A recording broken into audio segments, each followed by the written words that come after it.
Hey guys, welcome back to my channel. I'm Jen Gidetti and this is my husband Michael. And we want to come on and tell our birth story. Esther has been born. She was born on her due date, the 25th of February 2023, which is crazy because due date babies are like rare. 5% chance or something like that. 5% chance. Or I think it might be even lower. Maybe, did someone tell you that in the hospital? I'm pretty sure they said it was 5% in the hospital. Okay, 5%. Yeah. I thought it was 4%, but yeah, so we just wanted to tell our story. She's currently sleeping. We already tried to film this video and failed miserably because she's not like a sleeper. But where were we starting? Friday, yeah. So your point of view? Friday the 24th. Yeah. So basically, Jen called me. I was at work at about 8:30 in the morning, and she said, "Oh, I think my waters have broken. So you better come home." So So basically, I woke up and I had what looked like just droplets of water, nothing huge, no major gush, almost like a leak. So I sent the photos to my student midwife, who was like, "Yep, go to the hospital, get checked out." So I called the hospital anyway. I was like, "This is what I'm experiencing." And they were like, "Yep, come in and we'll do a swab." So we got in the car, drove to the hospital. They took us into a room and they swabbed the fluid and it came back negative. So basically what they'd said was like, that your waters hadn't broken and that I'd peed myself, basically. So yeah, we were spewing a bit, weren't we? Yeah. And we were like, "Nah, that's it. We're gonna knuckle down. We're gonna do all the things to induce and while we were in labour." there, she gave me a stretch and sweep as well. So yeah, so then that's one thing to induce labour. Yeah, so we were like, "Nah, let's do all the old wives' tales to induce labour." Yeah. So she got the stretch and sweep. Yeah. We went and got the raspberry leaf tea. Ate spicy food. We went out for dinner and we got some spicy food. We went to the gym and walked up, did the stair climber. Bounced on the ball. Bounced on the ball. Yeah. What else did we do? Pineapple. Pineapples. We ate pineapple. I love how I say we ate pineapple. I ate pineapple. I was pumping. Yep.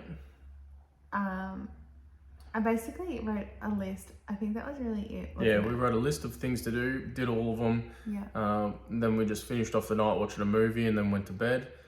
And then at 2:00 in the morning. So I woke up at 2 a.m. and I heard like a pop in my pelvis. And the best way to describe it is it sounded like a bone breaking or like my pelvis breaking. But like no pain, obviously. It was just like a really intense like pop, and like I could feel the pop like happen. And I was like, okay, like I'm gonna stand up and see if like anything happens. So I stood up, nothing happened.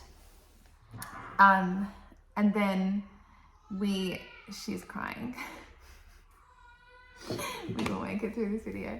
I'll give her a minute. I'll try and let her settle down by herself. That's not gonna happen. No. Okay, I'll be back. Be right back. Okay. So we're up to my water breaking. We're up to the water breaking. Esther is currently having a bottle. Yeah, yes, this is little Esther. Yeah.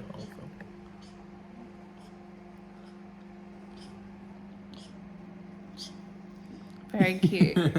Auntie Bobby. Very cute. Yes. So yes, we went into the.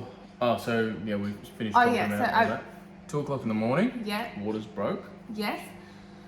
So I got up out of bed to see if like anything was gonna come out, and I had like nothing come out. Went to the toilet, and then I stood up and I had like again the same feeling as I had the day before, where like my pants just got wet, and I was like, okay, I'm gonna ask Michael if I'm overreacting or if this is like the real deal.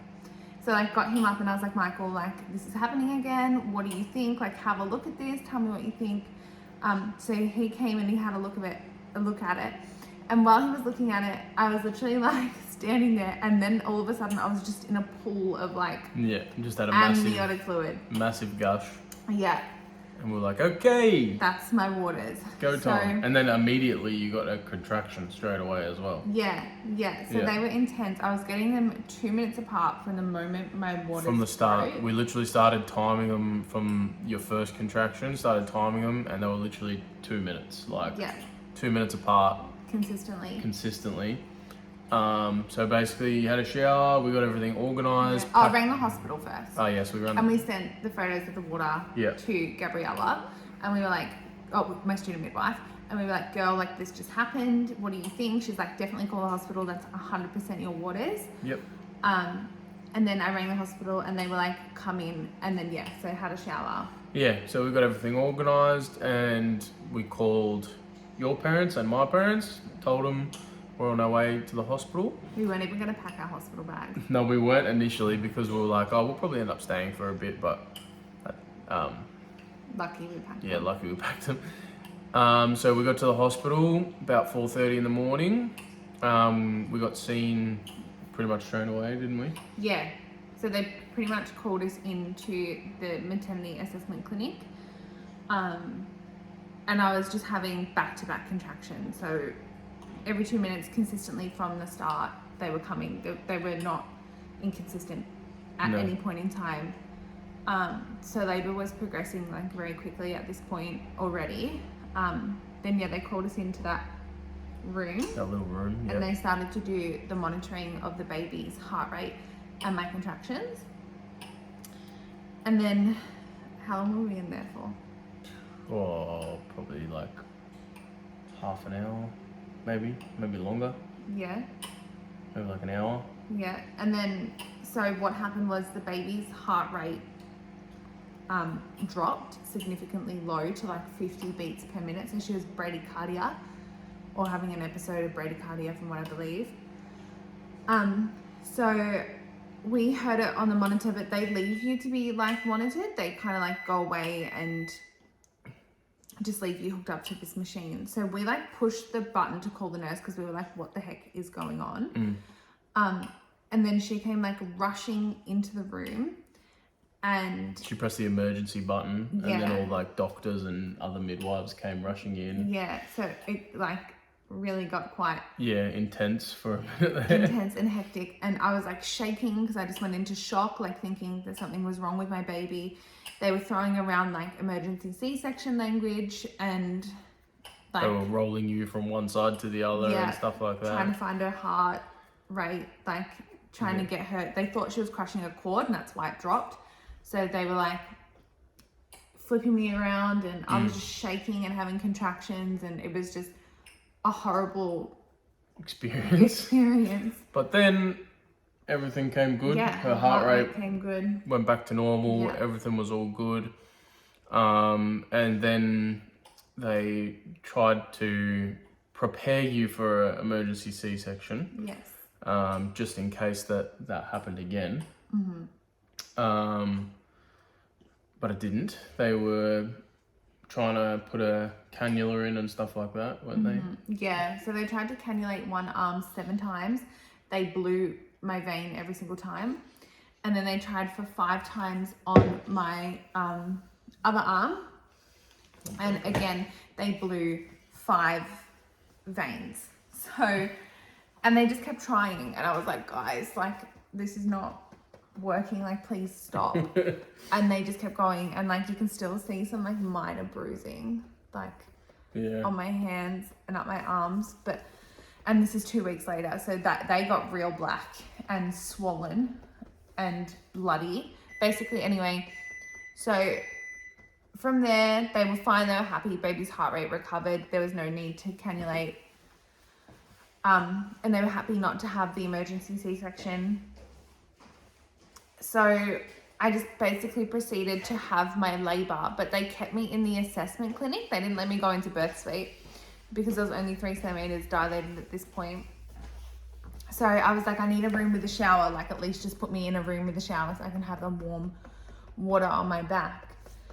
And they were like, yeah, okay, like we'll move you into this room. So they did, they moved me into a room with a shower where I could get a bit more comfortable. And then I laboured for most of my labor in there. So I want to say maybe 8 hours in that room because we left home at 4. Yeah. 12, no, even longer.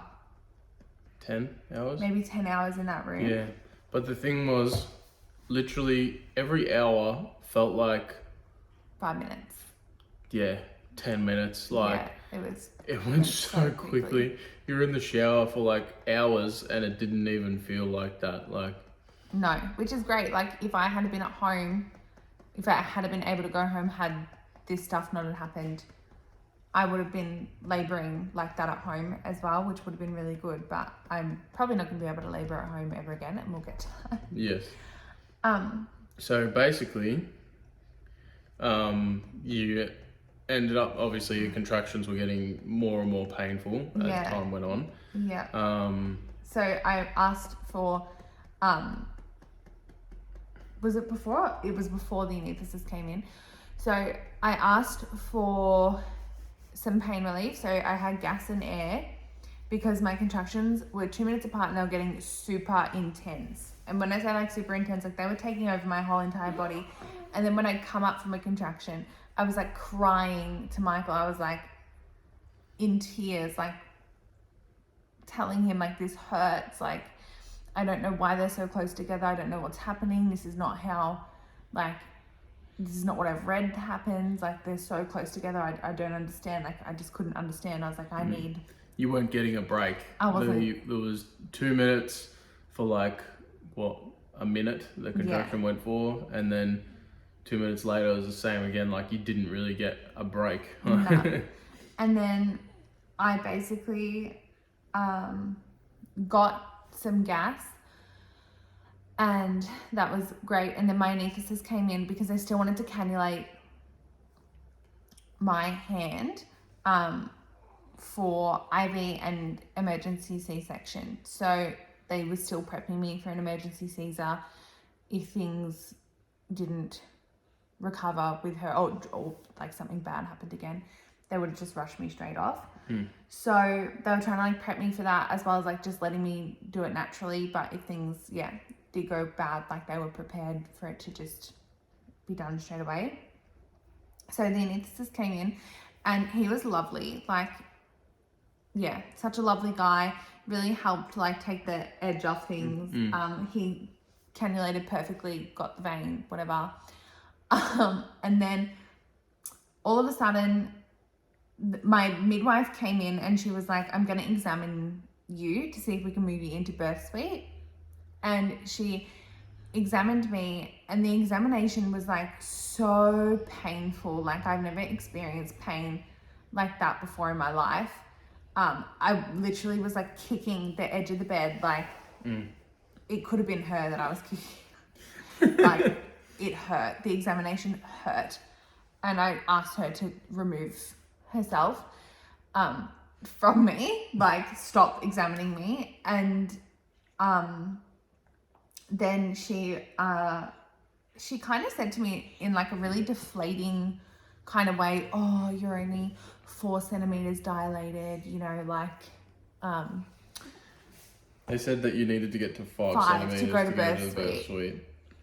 Like, so she was like super like deflated. Like, you could really tell, like, she was like, oh, you're only 4 centimeters. Like, you shouldn't be in this much pain. Like, talking negatively to me. And I remember basically saying to Michael again, like, I don't know why I'm in this much pain. Like, this to me doesn't make sense. Like, why are my contractions 2 minutes apart? Why am I like in such intense pain already? Despite the fact that your waters break and you go, like, you have more pain anyway when your waters are broken. But then I said to her, I was like, if this is the way it's going to be, like, I need an epidural. Because at this point, after the examination, I was screaming in pain. Like I said, I was like kicking the bed and stuff, like trying to divert my pain. And she was like, I'll go speak to birth suite and I'll see what I can do. So she went over to birth suite and I just continued to labor. And basically, I was like to her, like, I need an epidural. So like, I started to scream for an epidural. I was like, give me this epidural right now. Like, I can't continue to do this. So she took me into birth suite. And when I got into birth suite, they checked you. it's very vague for me, my memory. Yeah, they checked you in birth suite and you were straight away. Yeah, you were 5 centimeters. Yeah. So I got into birth suite at 2 o'clock. And they checked me and I was, 5 centimeters, no, maybe even later, maybe 2:30. Because I was only in birth suite half an hour before she was born. Yeah. So literally they checked you when you got in, you were 5 centimeters dilated. Yeah. And then they started prepping you for an epidural. Right. And then during the preparation, I was screaming at Michael, at my midwives, at everyone, basically being like, help me, like, why am I in so much pain? Like, help me. And like, that's all I can really remember. Yeah. And I think I said to someone like, I'm gonna leave or something like that. Yeah. Like, if you don't help me, like, I don't know what I'm gonna do. I'm gonna have to leave. Like, if you don't help me. Yeah. It was something like that. Something like that. And it was like the main midwife, like, in charge. Yeah, so the midwife in charge, Sue, who was lovely. Like, everyone in birth suite, we loved. Yeah, they were. And by this time, my student midwife had arrived as well. But yeah, So literally it was 10 minutes later. So you were prepped for the epidural, hadn't had it yet. Yeah. And you were screaming, saying all this sort of stuff. And then Sue, the midwife in charge, basically like... She said, I'm going to check you. I'm going to check you again. One more time. And no, she didn't. She said, do you need a push? And I was like, I don't know. And then she was like, I'm going to check you one more time. And then... She checked you. She checked me. And you were 10 centimeters dilated in 10 minutes. So you went from 5 centimeters to 10 centimeters in 10 minutes. Yeah. And then basically she was like, okay. Push. So, yeah. And then I just started to push with like all my might. Yeah. And I don't really know what your point of view was. Oh, it was, because I wanted to like film it and stuff like that. They were talking like, oh yeah, once you get the epidural, there's going to be so much time. Like you can have something to eat, you can have a sleep and stuff like that. Didn't even get the epidural. My anaesthetist came back and he was like, oh, congratulations. Yeah. So then basically, we, it was unexpected because all of a sudden she was like pushing, and we were like not prepared for that. No. And it just got really hectic really quickly, didn't it? It did, And then you were only pushing for 20 minutes, wasn't it? 20 minutes, and she was out. Yeah. So my whole active phase of labour lasted half an hour, and 20 minutes of that was pushing.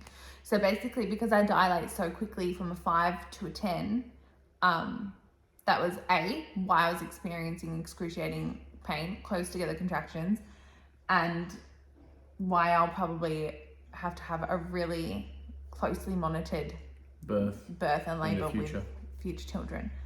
But then like I was just pushing with all my might, had the best team, best support. I have a video which I am going to upload. It really jumps into birth quite quickly because that's literally how it went. We didn't have time to update you guys. We didn't have time for any of that. It was just bang. Like as soon as we got into birth suite, she was being pushed out basically 10 minutes after we arrived. Yep. But yeah, best support team. And then, I was pushing, and then she was born at 3 p.m. and the midwife delivered her. Originally, Michael was going to deliver her, but he couldn't because it just happened too quickly. I just didn't have time to even say anything or prepare for it or nothing. Yeah. So she was born. I announced that she was a girl. Yeah. Because we didn't know what we were having. Yeah. Cut the cord. Yeah. And everything. Named her, breastfed, had skin to skin. Yep. You had a small hemorrhage. I did have a hemorrhage, yeah. And I lost about a litre of blood with the placenta, so they were just monitoring that. I had a minor tear as well, so they stitched me up She is so perfectly healthy. Like they didn't even whip her away. She came out perfectly fine. No cord around the neck. No, it was. She didn't even have like any vernix white stuff on her. She was perfect when she came out. Yeah. It was absolutely like perfect. No cone head. No, she would just come right out. Yeah. Yeah, and I remember saying to the midwife, she was like, "Don't be afraid to push," and I was like, "I'm not afraid to push. Like, I need this baby out." I think the pushing was like more of a relief for you because at least your energy and pain was directed somewhere. At something. Yeah. Like I could get my anger into that, you know, and that's what I use. I use my anger to get her the anger from the pain, because the pain made me angry, and I was like using the gas to like dig into my head and like, I don't know, trying to divert the pain. Yeah, it gets really hectic. The things that you do to try and like divert the pain. I know some people squeeze cones, but I just used the tube of the gas and dug it into my forehead. I think that worked better than actually sucking on it. Yeah. Didn't it? Yeah. Like that. Yeah. Yeah. So yeah, delivered the placenta, got everything fixed up. And once everything was done, the anaesthetist came in. Yeah. And he was like, "Oh, you don't need me anymore." Yeah. It was so funny. And there was all these random people in the room that I didn't really even know why they were there as well. In the video, you'll probably see it, maybe. But I think it could have been like pediatricians, maybe, in case she did come out unwell due to like the bradycardia episode that she Previously, had really early on. But yeah, and then after she was born and everything was fixed up, we just sat in the room. It was nice and quiet. We had my student midwife there. We got her dressed. Not the midwife, her. No, the midwife got her dressed. And then, yeah, we just hung around in the birth suite for a little bit. And we got KFC delivered to us, which was like amazing, the best. Because we literally didn't even like eat the whole day. We didn't eat the whole day, but we didn't know what time it was. We didn't know like what was happening outside. Everything just went like so quick. And it was just weird. Yeah, we didn't even have our hospital bags out of the car. I don't think. No, we didn't. I had to go back down and get them all. Yeah. So by the time she was born, like, we didn't even have a chance to unpack the car and bring our stuff in. No. So that is how quick things went. But it seems like forever, but it wasn't. Like, I don't know. Yeah. And then, yeah, so we ate KFC. We just basically ate so much chicken. It was ridiculous. And then we got moved up to our suite for the night. And, yeah, it was just... Yeah, I ended up being able to stay, which was good. Yeah, Mike got to stay at the hospital. We looked out the window and it was wet outside. Yeah, it'd been raining. It'd been raining all day. We didn't even realise. No, so that was like, wow. Like, this is crazy. And then, yeah, I guess after that we just stayed in the hospital, had visits from like doctors and everything like that, making sure we're ready to discharge. Yeah. And then, yeah, so I only had to stay one night, and everything was all good with her as well. Like, yeah, Michael's parents came to visit the following morning. They bought us like a little picnic basket. Yeah. But yeah, she was super healthy. Yeah, she was super healthy. Didn't have any problems or anything like that. You were alright besides your hemorrhage and stitches. So you just had to basically get a blood test for your... Yeah, because I was anemic when I got into the hospital anyway, which means I was very low on iron. So because I lost so much blood, they had to do a blood test to make sure you were okay. I was okay to go home.